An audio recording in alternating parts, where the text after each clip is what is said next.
यो नमः हरि ओं सदाशिव समारंभां शंकराचार्य मध्यमां अस्मदाचार्य पर्यंतं वंदे गुरु परंपरा वसुदेवसुतं देवं कंसचाणूरमर्दनं देवकी परमानंदं कृष्णं वंदे जगद्गुरुं या चंडी मधुकैटबाधिदलनी या माहिषोन्मालिनी या धूम्रेक्षण चंडमुंडमधनी या रक्तबीजासनी शक्ति शुंभ निशुंभ दैत्यदलनी या सिद्धिदात्री पर सा देवी नवकोटि मूर्ति सहिता मां पातु विश्वेश्वरी जय श्री भवानी భక్తులందరికీ స్వాగతం సుస్వాగతం. అనుకుంటే మంత్రానికి అధిదేవతలైనటువంటి దేవతలు మీరే ఇబ్బందులు పడ్డారు. వాళ్ళంటారు ఏ యజ్ఞం చేస్తే మనం బయటపడతాం, ఏ మంత్రాలు జపిస్తే బయటపడతాం అంటే మంత్రానికి అధిదేవతలు దేవతలు కాబట్టి ఆ దేవతలే ఇబ్బందుల్లో పడి సింహుని చేత స్వర్గం ఆక్రమించబడినప్పుడు మీరేం చేస్తారయ్యా?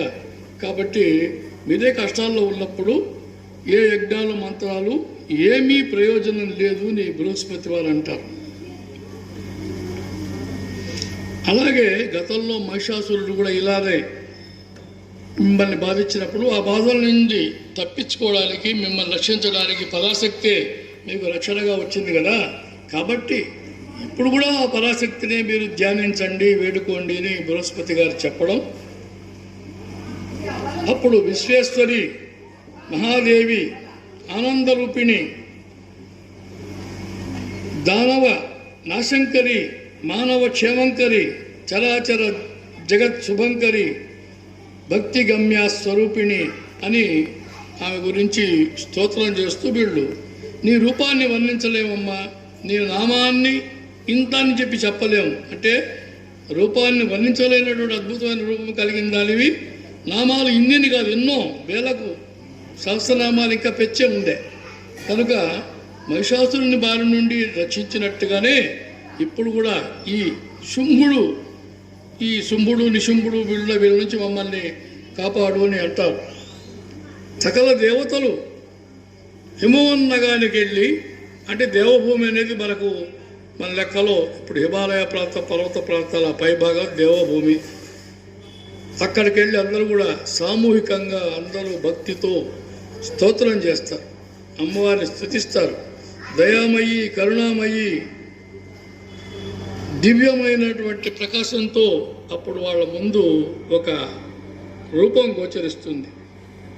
ఇంతగా ప్రార్థిస్తున్నారు, మళ్ళా ఏం ముంచుకొచ్చింది అని ఆమెకు అన్నీ తెలుసు, తెలియకుండా ఉండేదేంగా తల్లికి అన్నీ తెలుసు. కానీ వీళ్ళని అలా అడుగుతుంది, ఏం మళ్ళీ మీరు ఇంతమంది స్తోత్రం చేస్తున్నారు, ఇంత సామూహికంగా వచ్చారు, ఏం మళ్ళీ మీకు సమస్య వచ్చింది అని అంటుంది. ఆమెకి తెలియంది కాదు ఇవన్నీ కూడా, వీరి నుంచే వినాలని. ఎవరికైనా సరే అడిగితేనే అమ్మాయినా సరే అడగందే పెట్టదంటారు. అందువలన ఆ విధంగా కూడా అమ్మ వీళ్ళ చేత అడిగి ఏం కావాలో చేద్దాం అనుకున్నది. అలాగే జగజ్జనని పరాశక్తి అయినటువంటి ఆమెకు అన్నీ తెలుసు. అయితే కోరనిదే వరాలు ఇవ్వదు కదా, కాబట్టి ఎవరైనా కోరుకోటేనే వరం వస్తుంది, కోరకుండా ఏది రాదు. అప్పుడు దేవతల యొక్క దీనమైనటువంటి ఈ వీళ్ళ యొక్క ఆవేదన అంతా ఆలకించి జగదాంబ అభయం ఇచ్చింది. మీకెందుకు, దానవ సంహారం చేస్తాను, మిమ్మల్ని కాపాడుతాను అని అంబిక తన శరీరం నుంచి మరొక రూపాన్ని సృష్టిస్తుంది. ఆ వచ్చిన రూపము అద్భుతంగా అందంగా సౌందర్యంగా ఉంటుంది. కౌశికి రూపం, ఆ మూర్తి పేరు కౌశికి. కౌశికి ఆవిర్భావం తర్వాత అందరూ కూడా చాలా ఆనందంగా, అంటే అమ్మ యొక్క ఒక రూపం కౌశికి. ఈ అమ్మ అని చెప్పి అందరూ కూడా వీళ్ళందరూ కూడా ఆమె యొక్క అందాన్ని, ఆమె యొక్క పరాక్రమాన్ని, వర్చస్సుని చూచి చాలా గొప్పగా స్తోత్రం చేసుకుంటారు. అమ్మ చాలా గొప్ప నువ్వు మాకు ఉంది. సరే, ఆమె ఎందుకంటే ఈ కౌశికి రూపంతో పాటుగా మరొక అవసరం కూడా ఉంది. అందుకని ఆ తనలో నుంచి ఒక రూపం తెల్లగా బయటకు వచ్చిన తర్వాత మిగిలినటువంటి మూల రూపాన్ని నల్లగా మార్చుకున్నది ఆమె. ఆ మూర్తికి కాళిక అని చెప్పి చెప్పారు. కనుక కౌశికి కాళిక అంటే కౌశికి అంటే అంబనే పిలుస్తారు. అంబ కాళిక అంటే కాళికాంబలు. ఆ విధంగా వీళ్ళ యొక్క ప్రార్థన మేరకు కాళికాంబలు అనేటటువంటి వారు అక్కడ రూపాలు వచ్చాయి. అప్పటికి జగదంబ ఉన్నటువంటి పరాత్పరి ఒక రూపాన్ని బయటకు పంపించి దాన్ని కౌశికి లేక అంబ అని చెప్పారు. రెండవ రూపాన్ని నల్లగా మార్చి కాళిక. కాబట్టి పచ్చని పసిమి రంగుతో అంబ ఉంది, సౌందర్యంతో శోభిల్లుతా ఉంది. కాళిక నల్లని రంగుతో ఏమాత్రం తాకినా కదిలినా మసి రాలుతుందేమో అంత నల్లగా ఉంది చీకటికి. అంటే ఒకటి వెలుగుకి ఒకటి చీకటికి నిదర్శనంగా ఉన్నారు. ఈ ఈ అంబ ఎలా ఉందంటే సర్వభూషణ సంయుక్త లావణ్య గుణ సంయుతం. ఈమె కాళిక వచ్చేసి కృష్ణరూప సంజాత కాళికాస ప్రకీర్తిత. ఈ విధంగా నల్లని రూపంలో ఒక ఆమె, పచ్చని బంగారు రూపంలో ఒక ఇద్దరు కాళిక అంబలు వాళ్ళకి ద్యోతకమవుతారు. సరే, అప్పుడు దేవతలకు అభయమిస్తుంది ఆ స్వర్ణ రూపంలో ఉన్న అంబ. తన యొక్క సింహవాహనాన్ని తీసుకొని తను సింహవాహినిగా దర్శనమిచ్చి తన పక్కన కాళికను కూడా కూర్చోబెట్టుకుంటుంది. ఇద్దరు కాళిక అంబలు ఇద్దరు కూడా బయలుదేరుతారు. నేరుగా అలా వాళ్ళు వచ్చి శుంభుని యొక్క రాజధానిలో ఒక వనంలో ఉంటారు. ఎదురుగా శ్రోతని అయినటువంటి కాళికను కూర్చోబెట్టి అంబ ఏం చేస్తూ ఉంటుంది, వీణావాదన సంగీతం ఉంటుంది. వీణావాదనం చేస్తూ సంగీతం వినిపిస్తూ ఉంటుంది. అక్కడేమో వక్తగా అంటే వినిపించేవారుగా అంబ, శ్రోతగా కాళిక ఉన్నారు. కాళిక అంబలు ఇద్దరు కూడా ఆ వనంలో వచ్చి కూర్చోన్నారు, శుంభుని రాజధాని. ఈ లోపల ఈ శుంభుడి యొక్క సేనానులు చండా ముండులు అని చెప్పి వీళ్ళిద్దరు కూడా వచ్చి, ఎవరో ఇక్కడ ఈ వనంలో ఒక సౌందర్య రాశి ఉంది, చాలా గొప్పగా ఉంది, ఏమో చూస్తుంటే ఇంకా చూడాలనిపిస్తుంది అని చెప్పి వీళ్ళు వెళ్ళి నేరుగా శుంభుడి దగ్గరికి వెళ్ళి, అయ్యా నీ యొక్క తోటలో నీ రాజధానిలో ఒక వనం ఉంది, ఆ వనంలో ఎవరో దేవతా స్త్రీ వచ్చినది, చాలా గొప్పగా ఉంది, నువ్వు గొప్ప మహారాజువు, నీకు ఆమె తగింది అని చెప్పి వీళ్ళు ప్రేరణ చేస్తారు. ఈ దగ్గర చూచారు, వెళ్ళారు. అంటే అమ్మవారి యొక్క ఆలోచన వీళ్ళలో ప్రవేశించి ఒక ప్రేరణగా వాళ్ళ దగ్గరికి వెళ్ళినట్టు అనుకోవాలి. ఎందుకంటే ఇవంతా కూడా శృంఖలాలు ఉంటాయి ఒక్కొక్క దానికి. నేరుగా ఈ మధ్యకి చుండముండలు ఇద్దరు కూడా, చుండాసురుడు ముండాసురుడు వీళ్ళిద్దరు వెళ్ళి నేరుగా ఆయనకి చెప్తారు, శుంభుడికి సౌందర్య రాశి అయినటువంటి అంబ అక్కడ ఉన్నారు, కౌశికి అంటే అంబ, ఆమె నీకే తగిందని అనుకుంటుంటే విన్నాము, కాబట్టి ముందుగా మీరు చెప్పగానే అప్పుడు తన యొక్క మంత్రి ఉంటాడు, సచివుడు సుగ్రీవాసురుడు తన పేరు. ఈ శుంభుడు ఏంటంటే సుగ్రీవాసురుడు అని అతన్ని రాయబారం పంపించి నువ్వు వెళ్ళి నేను పిలుస్తున్నానని చెప్పి వాళ్ళని మన రాజమహల్కి తీసుకురమ్మంటాడు. ఈ సుగ్రీవాసురుడు వెళ్తాడు, వెళ్ళి అమ్మ నమస్కారం అని చెప్పి, మీ యొక్క శక్తి రూపాన్ని మేమంతా కూడా భక్తులైపోతున్నాం, మా చక్రవర్తికి మీరు మళ్ళీ అదే వీడు చెప్పడం, మా చక్రవర్తికి మీరు తగిన దానివి, నిన్నే కావాలని ఇష్టపడుతున్నాడు కాబట్టి మీరు వచ్చి ఆ చక్రవర్తిని వివాహం ఆడండి అని చెప్తారు. ఆమె మౌనంగా ఉంటుంది. అప్పుడు ఇంకా ఏమంటుంటాడు, మా యొక్క శుంభుడు ఏమని చెప్పమన్నానంటే కొన్ని మాటలు చెప్పాడమ్మా, అవి మీకు వినిపిస్తానంటాడు. సుందరి, నేను త్రిలోకాధిపతిని, యజ్ఞాలలో భాగం నేనే స్వీకరిస్తాను, దేవతలు స్వర్గాన్ని నేను పాతాళ నగరం నుంచే పరిపాలిస్తున్నాను, దాన్ని వశం చేసుకొని ఇంతటి మహావీరుణ్ణి అయినా నేను నీ సేవకుణ్ణి, స్వర్గాధిపతిని పాతాళాధిపతిని అయినప్పటికీ నేను నీ సేవకుణ్ణమ్మా.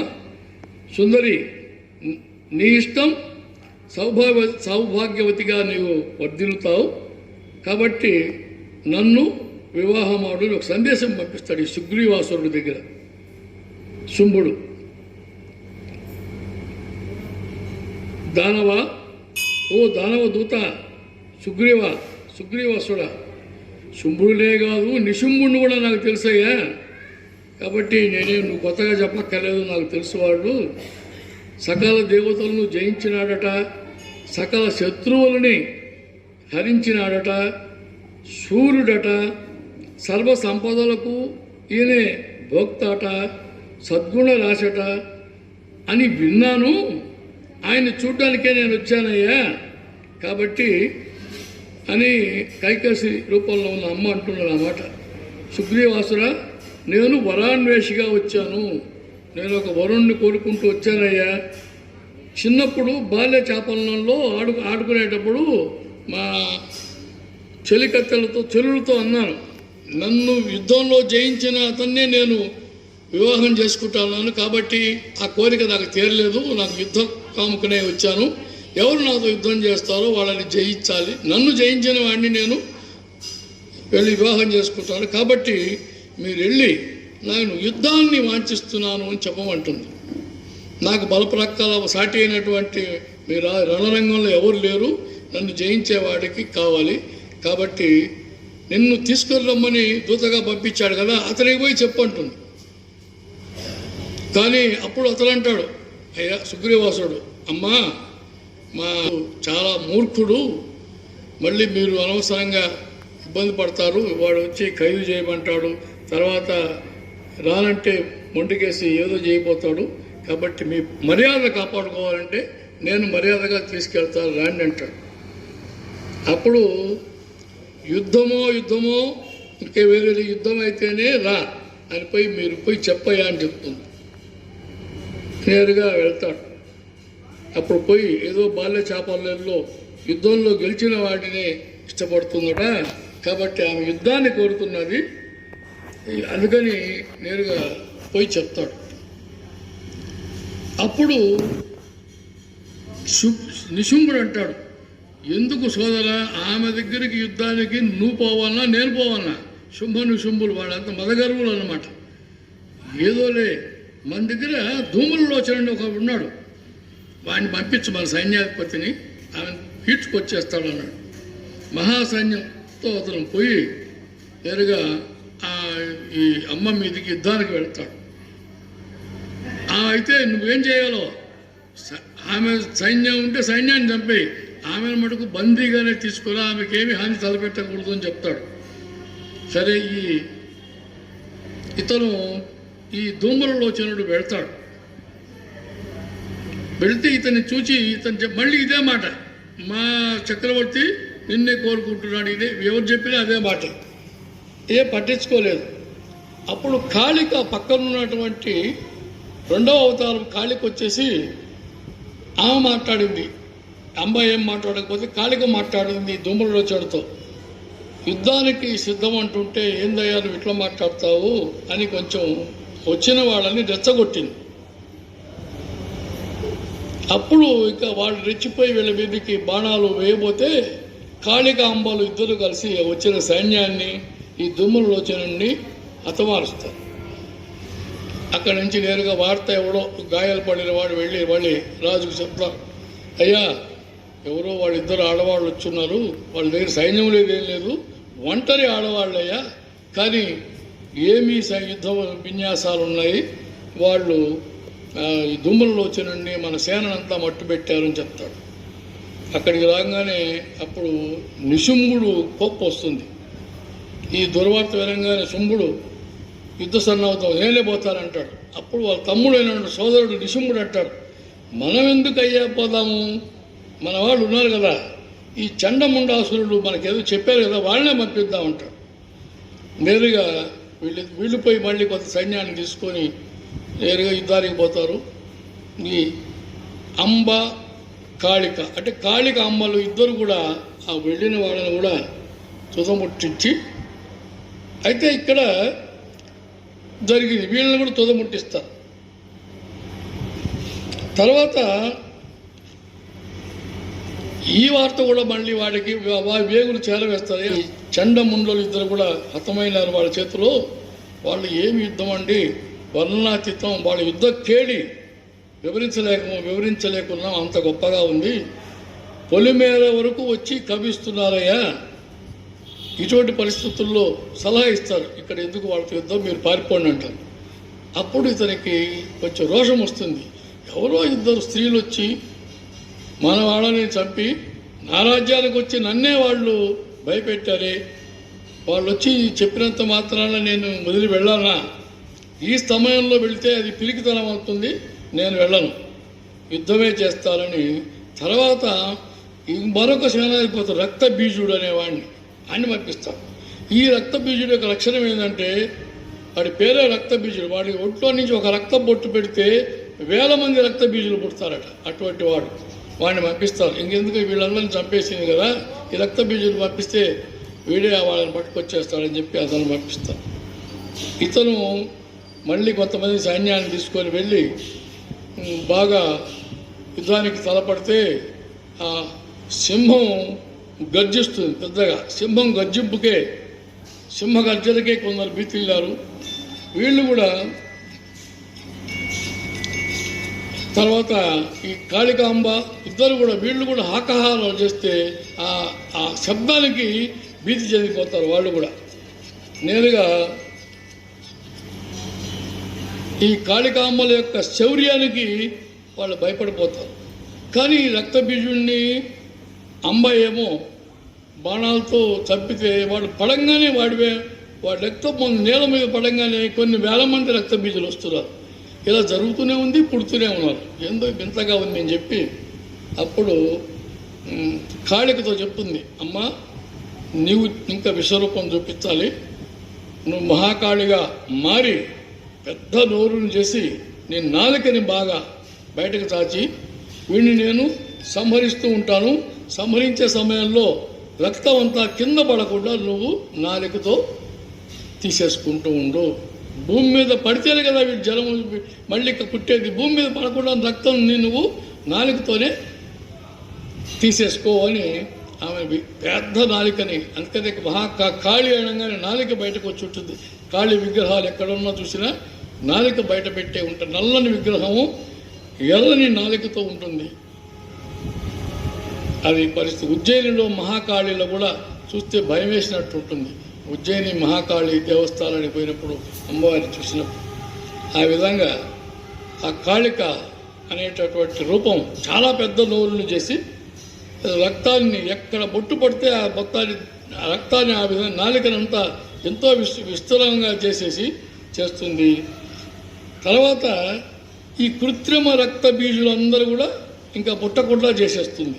ఇంకా చివరికి మిగిలింది అసలైనటువంటి రక్త బీజుడు. వీణ్ణి అప్పుడు ఇంకా నోరు పెద్ద చేసి నీవు వీణ్ణి మింగేసేయి అన్నట్టుగా చెప్తుంది. నేరుగా వాడిని వధిస్తుంది. వాడు మళ్ళీ పడితే రక్తం బయటపడుతుందని ఆ రక్త బీజుడిని ఈమె చప్పరిచ్చేస్తుంది. అంటే ఆ రక్త బీజుడికి మింగే అంతటి శక్తి ఈమె మహాకాళిలో ఉంది. అంత దుర్మార్గుడు వాడు కాబట్టి వాడిని చంపేస్తుంది. ఈ విధంగా చండముండులు ఇవన్నీ పోయిన తర్వాత ఈ రక్తబీజుడు కూడా హతుడైన తర్వాత మళ్ళీ వర్తమానం అందుతుంది శుంభులకి. ఇదేందయో ఈమెవరో ఇద్దరు ఆడవాళ్ళు వచ్చారంటారు, సైన్యం లేదంటారు, ఇంతమంది ఏమైపోతున్నారు, ఇదేదో మాయగా ఉంది.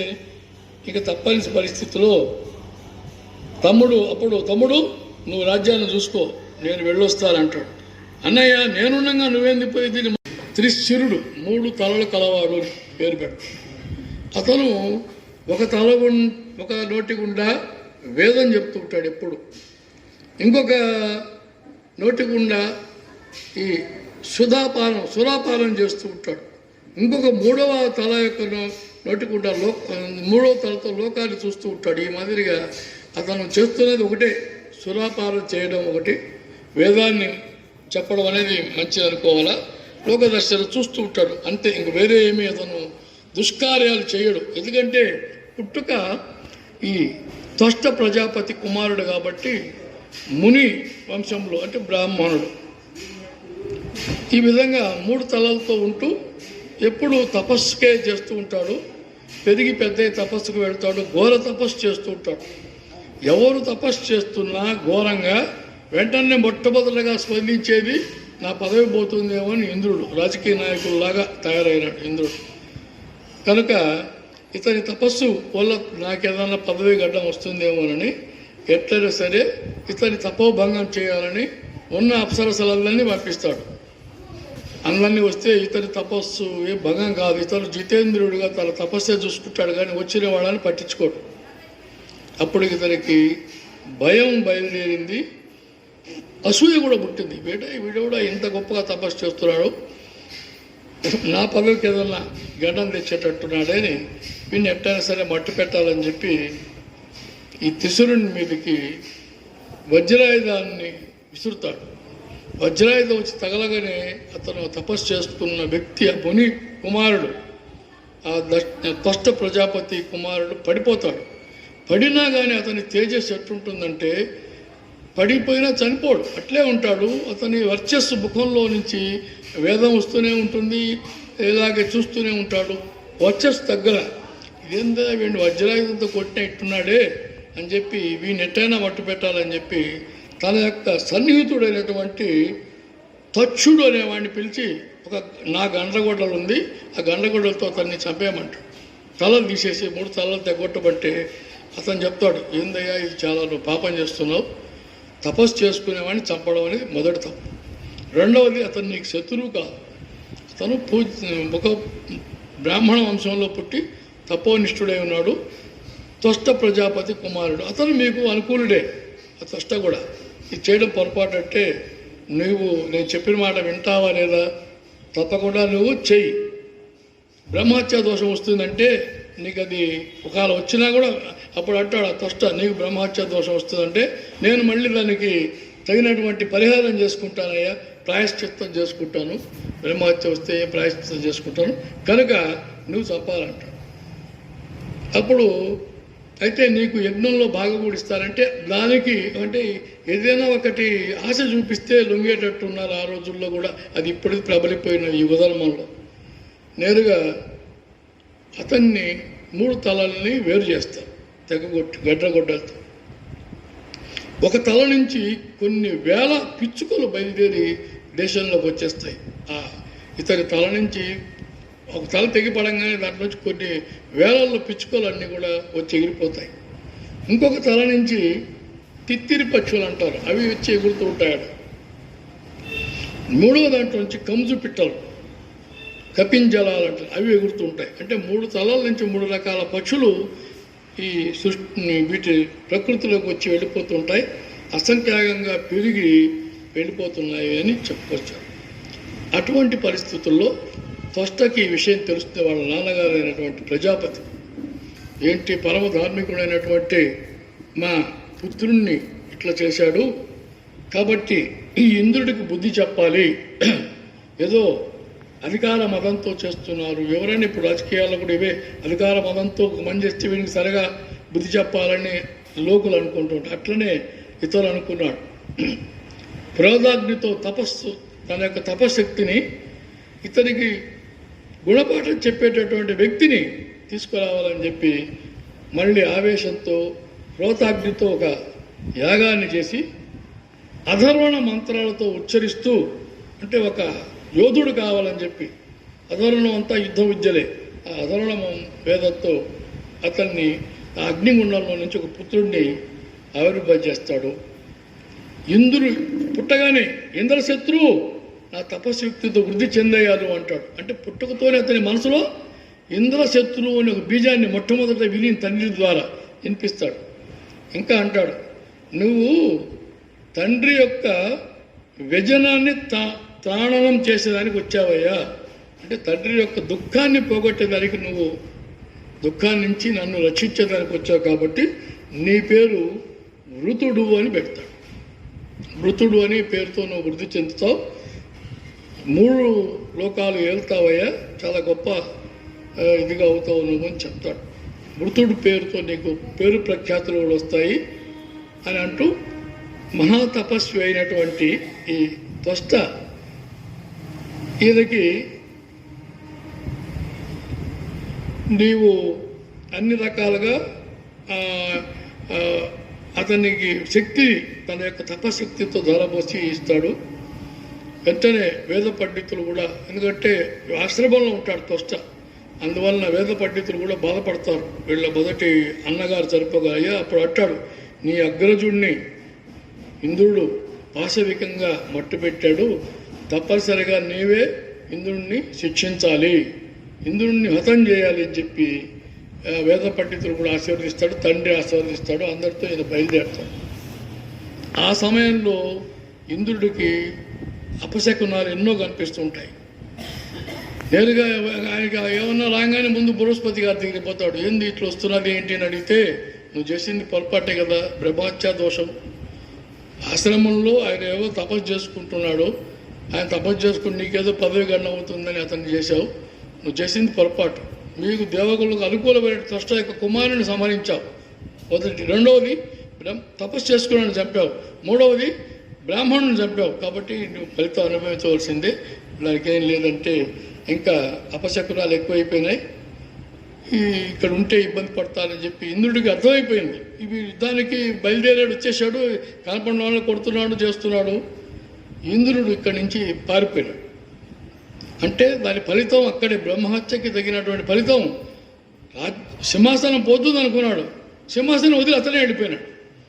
చివరికి స్వర్గాన్ని అప్పుడు వచ్చి చెప్తాడు, నాన్న స్వర్గాన్ని జయించాను, ఇంద్రుడు పారిపోయినాడు, ఇక్కడ ఐరావతాన్ని ఇవన్నింటినీ అతను పట్టుకెళ్ళాడు.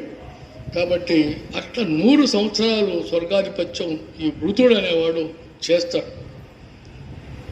అప్పుడు ఈ 100 సంవత్సరాలు తపస్సు చేస్తాడు బ్రహ్మదేవుడి కోసం. అప్పుడు మళ్ళీ బ్రహ్మదేవుడు ప్రత్యక్షమైన తర్వాత, అంటే అంతకుముందే తండ్రి యొక్క తపశ్శక్తితో ఇతను గొప్పవాడైనాడు, ఇంద్రుడిని జయించే శక్తి వచ్చింది.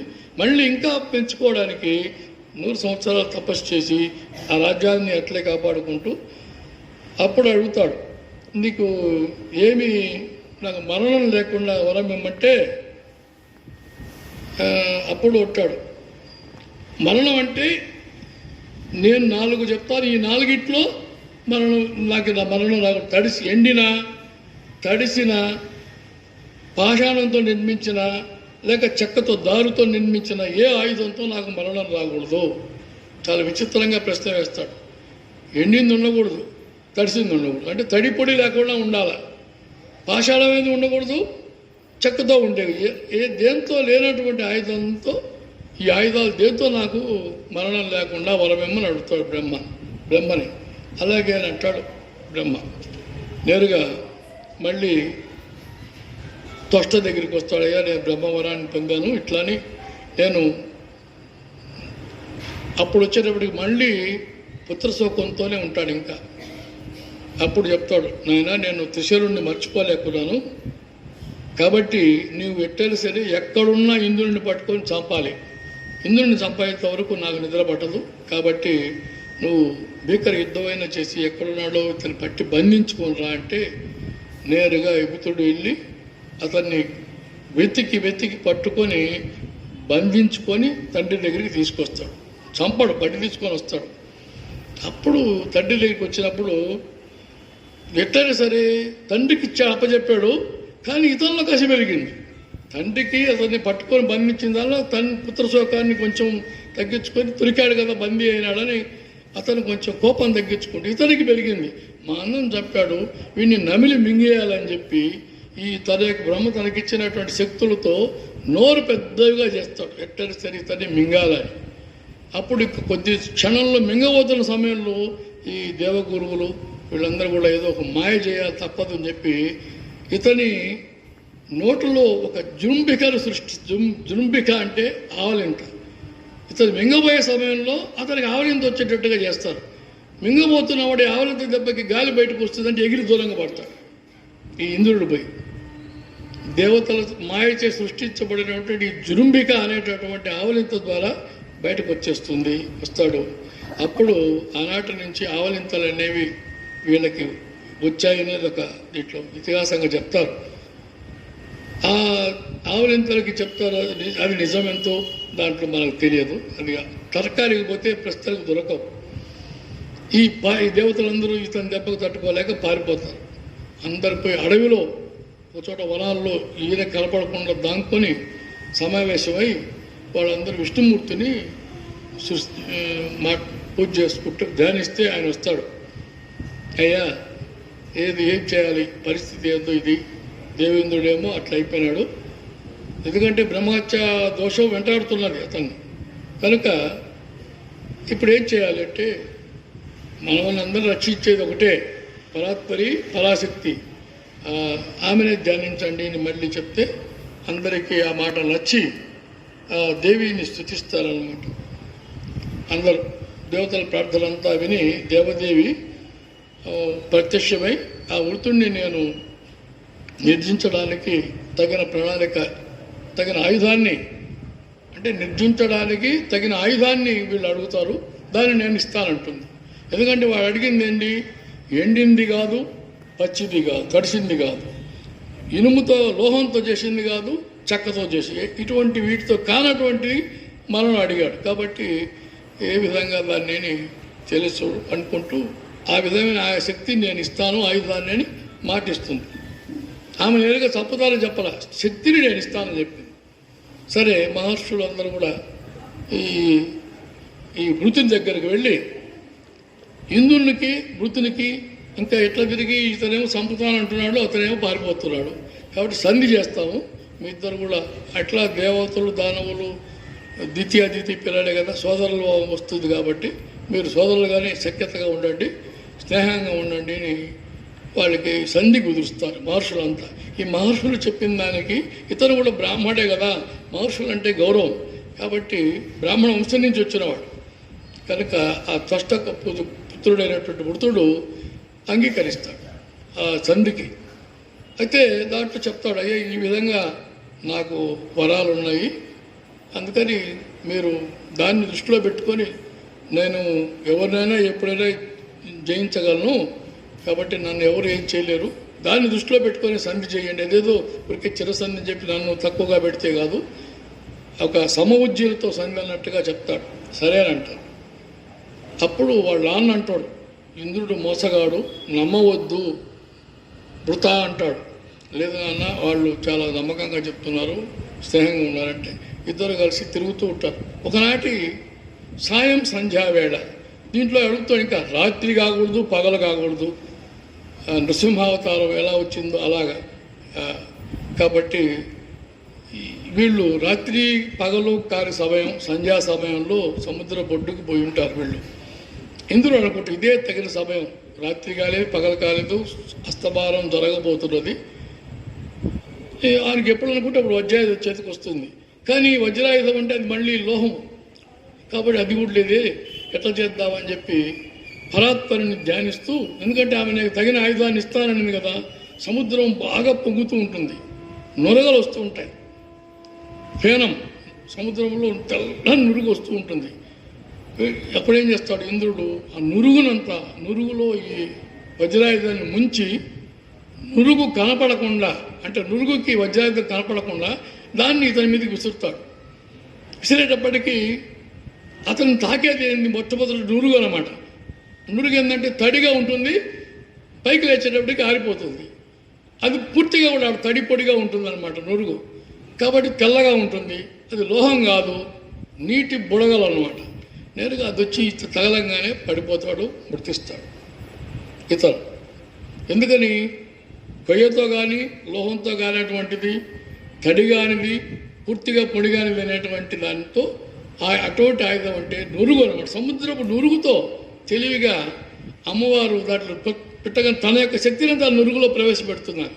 అది ఆమె చేసినటువంటి. ఎందుకంటే ఇతను ఒక కంటకుడుగా జనాల్ని హింసిస్తున్నాడు, దుష్ట శిక్షణ కాబట్టి. అతను బ్రాహ్మణుడైనా దుష్టుడైనాడు కాబట్టి రావణుడు కూడా నిర్జించబడ్డాడు. అట్లనే ఇక్కడ కూడా వాళ్ళు మంచివాడైనప్పటికీ, మంచి కులంలో ఉన్నప్పటికీ కూడా దుష్టులైనప్పుడు వెళ్ళక తప్పదు అనేటటువంటి దాంట్లో ఇక్కడ ఈ సూచన ఇవ్వడం జరిగింది. ఆ విధంగా నురుగులో జగన్మాత యొక్క తేజాన్ని ప్రవేశపెట్టినప్పుడు జగన్మాత యొక్క తేజమే ఇతన్ని మట్టు పెడుతుంది. కాబట్టి వజ్రాయుధం పైన ఉన్న తెల్ల నురుగు వచ్చి తాకగానే ఆ వచ్చిన వేగానికి అదే కత్తిలాగా పనిచేసి ఇతన్ని మట్టు పెడుతుంది. ఈ విధంగా జరిగిన తర్వాత వృత్రాసుర మరణం దేవేంద్రుడిని కలిచివేస్తుంది మనసు అంతా. ఎందుకంటే తను చేసింది తప్పే, మోసంతో చంపాడు. మొదట వాళ్ళ అన్నని అట్లనే, మానసికంగా అతనికి కుంగిపోతుంటాడు. ఎందుకంటే బ్రహ్మహత్య అనేటటువంటిది ఎవడు చేసినా అది ప్రమాదకరమే. కానీ దీంట్లో ఇతను చేసింది రెండు కుయుక్తులతో చేసిందే. అందుకని రాజ్యం మీద కూర్చోలేక సింహాసనం మీద మళ్ళీ ఎటో పారిపోతాం. అంటే మానసిక వైకల్యం వచ్చేస్తుంది ఇంద్రుడికి. నాథుడు లేని స్వర్గం భయంకరంగా తయారవుతుంది. మళ్ళీ రాక్షసులు విజృంభిస్తారన్న భయంతో అప్పటికప్పుడు ఉన్నవాళ్ళలో ఎవడో ఒకడిని తాత్కాలికంగా కేర్ టేకర్ మినిస్టర్ లాగా ఆయన ఎక్కిస్తారు. నహుషుడు అనేవాడిని. ఇతడు మంచివాడే కానీ శాస్త్రాలు చదివినవాడు, కానీ వ్యసనపరుడు నహుషుడు. ఇతన్ని ఎక్కిస్తారు. అతను వ్యసనాలు అలవాటైనోడు ఎక్కడికి పోయినా అతని వ్యసనమే. ఎక్కగానే ఇంద్రుడు భార్య శచీదేవి ఉన్నాయి, నాకు పెళ్లి చేయండి అంటాడు. అతని వ్యసనాలు. అప్పుడు ఆమె భయపడిపోతుంది. ఇదేంటి ఆయన మళ్ళీ బృహస్పతికి పోతుంది. ఇదేంటి వీణెవరు ఎక్కించాను ఇంద్రుడుగా తాత్కాలికంగా, వాడిని నా బయలుపెడుతున్నానంటే అమ్మ తప్ప పరిస్థితి కాబట్టి వీడిని ఏదో మోసంతోనే చేయాలని చెప్పి ఎవరికి లేని గొప్ప వాహనం నీకు ఉండాలని చెప్తుంది. అటువంటి గొప్ప వాహనం మీద నువ్వు వస్తే నేను వివాహం ఆడతానంటుంది. అబ్బో ఇదేదో వింతగా ఉంది, ఎట్లయితే పర్వాలేదు అని చెప్పి గొప్ప వాహనం ఏంటంటే ముని వాహనంగా నువ్వు రావాలంటుంది. ఎందుకంటే వానికి మతి భ్రమణం రావాలి తప్పనిసరిగా. ఆ మునులు శాపం వాడికి తగలాలి. కనుక మునులు మోస్తున్నటువంటి పల్లకి అందరి చేత ఒప్పించి వీడి యొక్క చెర వదలాలంటే తప్పదయ్యా, కాస్త మునులు పల్లకి మోయిస్తారని అమ్మవారి ఆజ్ఞ ఇది. మునులు పల్లకి మోయమంటే సరే అని చెప్పి మోస్తూ ఉంటే ఇతను ఆ మోసేవాళ్ళని కంచితో గుర్తు సర్ప అంటూ ఉంటాడు. ఏందో ఊరికే నోటికి తోచింది మాట్లాడుతూ.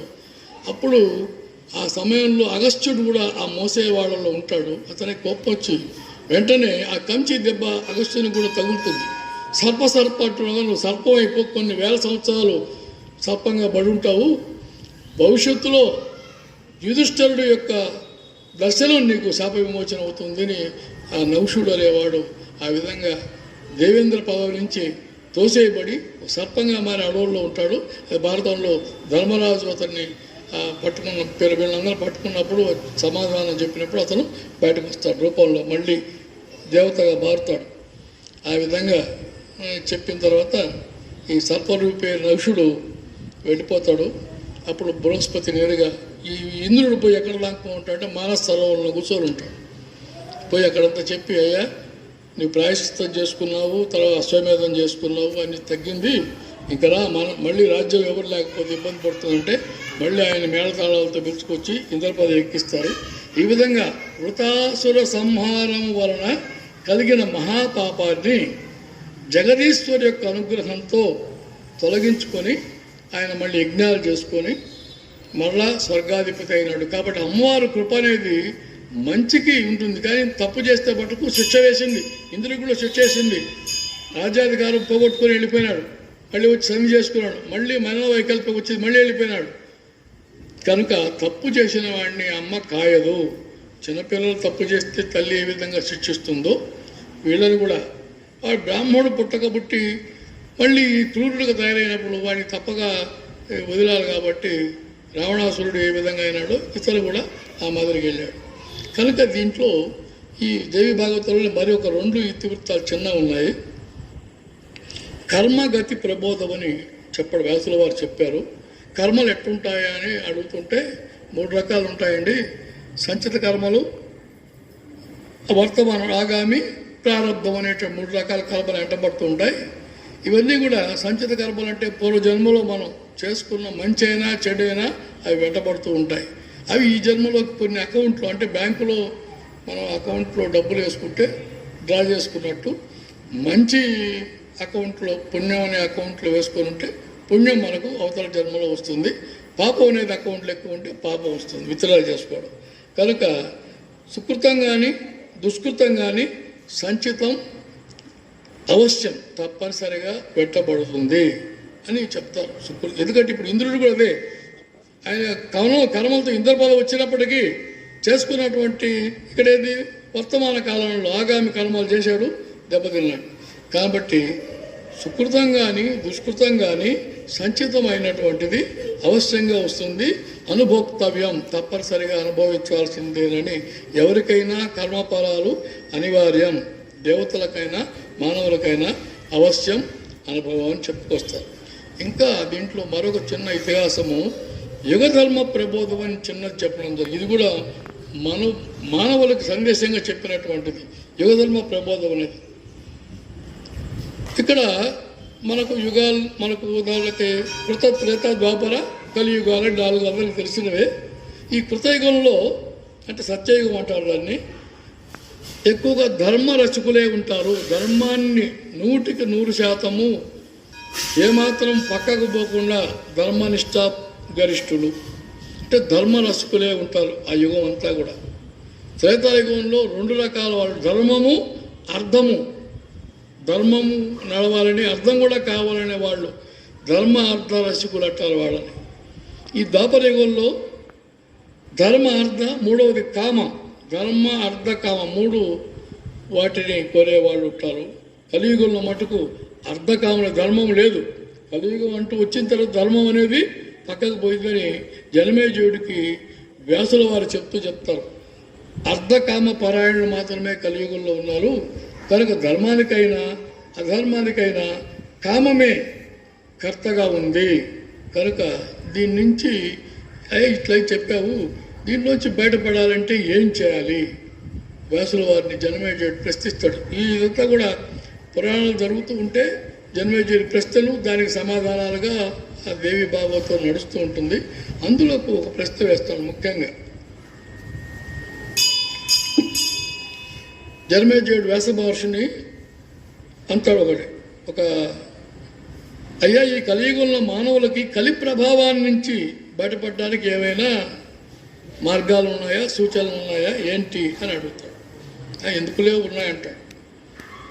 సర్వ దోషములను తొలగించేదానికే ఉపాధి ఒకటే, అది దేవీ పాదాలను ఆశ్రయించుటయే. మొట్టమొదట చెప్పాడు. దేవి భాగవతం కాబట్టి ఆయన రాసింది మొట్టమొదట ప్రాధాన్యత దేవీ భాగవతం, అమ్మవారి పాదాలు ఆశ్రయించడమే కలిదోష నివారణ. తరుణోపాయం అదేనయ్యా, ఎట్టి పరిస్థితుల్లోనైనా ఎక్కడ ఉన్నా సరే. దాంట్లో కూడా చెప్తాడు, జగదీశ్వరి ఉన్న చోట దోషాలేమీ ఉండవు. ఇంట్లో దేవి భాగవతం కానీ అంబ పూజ జరుగుతున్న ఆ వీధిలో, ఆ ఊళ్ళో, ఆ ఆలయం ఉన్న చోట ఎలాంటి దోషాలు ఉండవు. కాబట్టి జగదీశ్వరి ఆ ఆరాధన ఉన్న చోట దోషాలు ఉండవు అని చెప్తాడు. ఇంకా జగన్మాతని ఒక్కసారైనా చెప్పిస్తే చాలయ్యా, పాపాలన్నీ దహించబడతాయి. మననే అనుకున్నాం, భావన మాత్ర సంతుష్ట హృదయాయ నమః. మనసులో అవి తలుచుకుంటే చాలు, ఎక్కడున్నా సరే, ఏ సర్వకాల సర్వావస్థల్లో అమ్మ అంటే పలుకుతుంది. ఎందుకంటే అమ్మ కాబట్టి. అయితే పలకడంలో ఉరికిన ఏదో హేళనగా పిలిస్తే కాదు, ఆర్తితో పిలవాలి.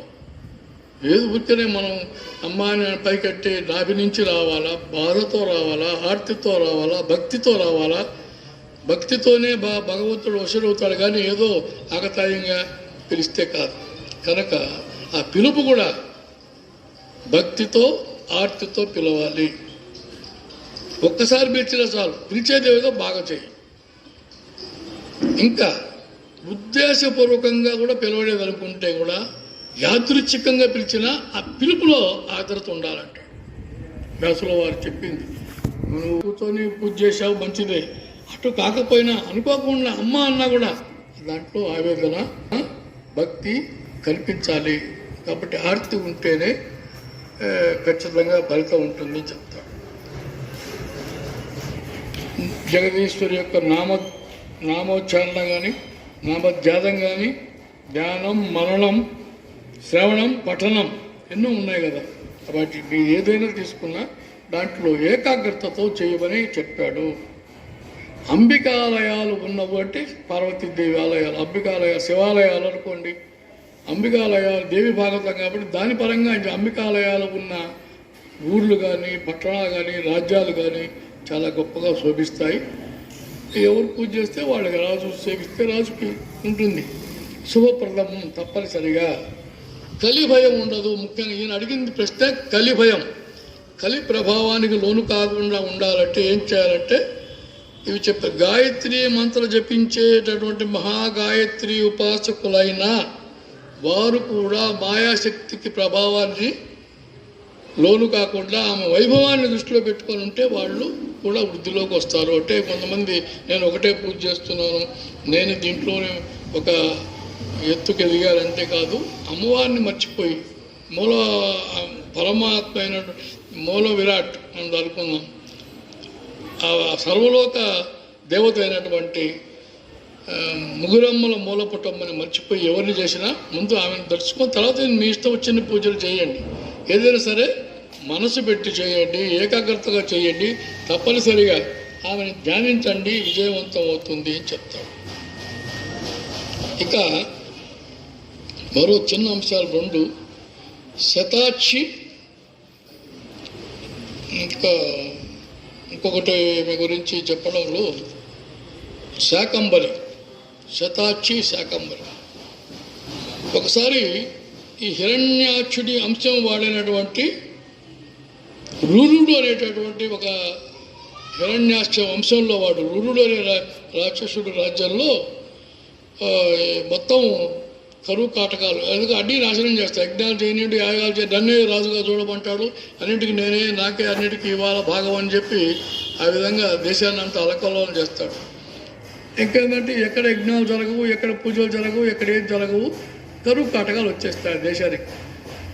అందరూ కూడా అమ్మవారిని మళ్ళీ కొలుస్తారు. అమ్మ ఇట్లా అయిపోయింది, దేశం కరువు కాటకాలతో అయిపోయింది, నీళ్లు లేవు, తాగేందుకు లేవు, పొలాలకు లేవు, పంటలు లేవు, మొత్తం క్షామం తాండవిస్తూ ఉంది, ఏం చేయాలంటే ఆమె అప్పుడు నేరుగా వాళ్ళ యొక్క ఈ దేవతలు మానవులు కొంతమంది పోయి దాక్కుంటారు గుహల్లో, ఎక్కడుంటే వీడేం చేస్తాడు అని, అందరూ కలిసి ఆమెను స్తుతిస్తే అప్పుడు ఆమె దృశ్యమై వీళ్ళకి ఏం కావాలి అని అడిగితే ఇలా క్షామంతో తాండవిస్తుందమ్మా దేశమంతా, వర్షాలు లేవు, నీరు లేదు, అందరూ అలమటిస్తున్నారు, జీవులు కూడా పరితపిస్తున్నాయంటే అప్పుడు ఆమె 9 రోజుల పాటు వానలు కురిపిస్తుంది. ఎట్లా అంటే తన శరీరాన్ని పెద్దగా పెంచి శరీరం అంతా కళ్ళు, శతాక్షి 100 కళ్ళలకు, 100 అంటే 100 కాదు, సహస్రాక్షి కూడా, శరీరం అంతా కళ్ళు మాదిరి చేసుకొని కళ్ళ నుండి నీటి దారాల్ని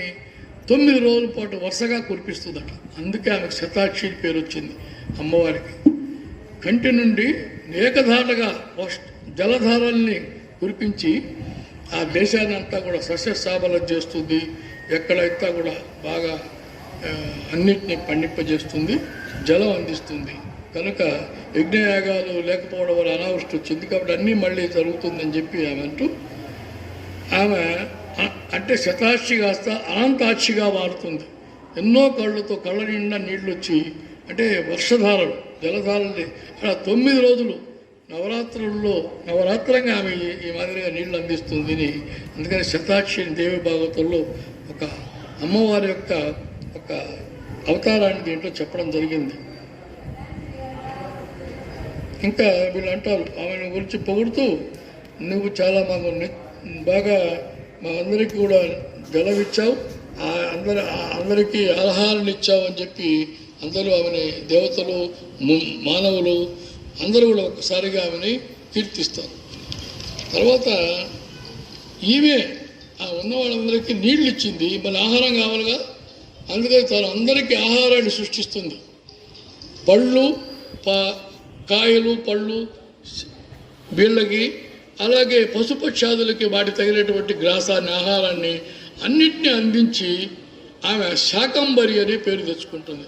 అంటే తినేదానికి ఆహారం ఇస్తుంది, పళ్ళు ఇస్తుంది, కాయలు ఇస్తుంది, తర్వాత పక్షులకి వాటి సంబంధించిన ఆహారం ఇస్తుంది, అలాగే పశువులకి గ్రాసం ఇస్తుంది. మొత్తం అంటే అన్ని శాకములు అందించి శాకంబరిగా ఈమెని శాకంబరి అవతారం అంటారు అనేటటువంటి పేరుతో ఈమె పిలువబడింది. ఈ విధంగా సకల ప్రాణికోటికి జలమిచ్చి అనంతాక్షి జలాన్ని అందించింది కాబట్టి శతాక్షి, అలాగే అందరికీ ఆహారం అందించి శాకంబరిగా మారింది అని చెప్పి ఈమెని అందరూ పొగుడతారు. ఈ విధంగా శతాక్షి శాకంబరి విషయాలు, అలాగే మనం ఈరోజు చెప్పుకున్న దాంట్లో ఈ అనేటటువంటిది తెలుసుకుంటూ దాదాపు ఈ యొక్క 6 స్కందాలలో సారాంశాన్ని తెలుసుకున్నాం. రేపు సప్తమ స్కందంలోది చూసుకో. సప్తమ, అష్టమ, నవమ, దశమ, ఏకాదశ, ద్వాదశ, ఇంచుమించు సగం. 5వ రోజుకి సగం అంటే నిన్నటికి కొంత కావాల్సింది, కానీ 5వ రోజుకైతే మిగతా వాటిల్లో ఇంకా ముఖ్యమైనటువంటి అమ్మకు సంబంధించిన విషయాలు చాలా ఉన్నాయి. భారతం ఉంది, రామాయణం ఉంది, ఇతరత్ర ఉన్నాయి. వాటన్నిటినీ తీసి పక్కన పెడుతూ అమ్మవారి లీలకు సంబంధించింది ఏదో అయితే 2వ రోజు మటుకు ఆ వ్యాసుడు శుకుడు గురించి చెప్పాలి. కాబట్టి ఈ దేవి భాగవతం రాసిన వ్యాసుడు చెప్పిన జనమేజయుడికి ఆయన వృత్తాంతం తెలియగాడు వ్యాస జననం చెప్పడం జరిగింది. ఇంకొక భాగవతం శ్రీమద్ భాగవతాన్ని పరీక్షిత్తు అంశం కూడా ఉంది కాబట్టి పరీక్షిత్తు కొడుకైన జనమేజయుడు, అందుకని ఆయనకి చెప్పినటువంటి శ్రీమద్ భాగవతం చెప్పినట్టు శ్రీశుకుల వారి గురించి వాళ్ళిద్దరి జన్మ రహస్యాలే చెప్పడం జరిగింది. కానీ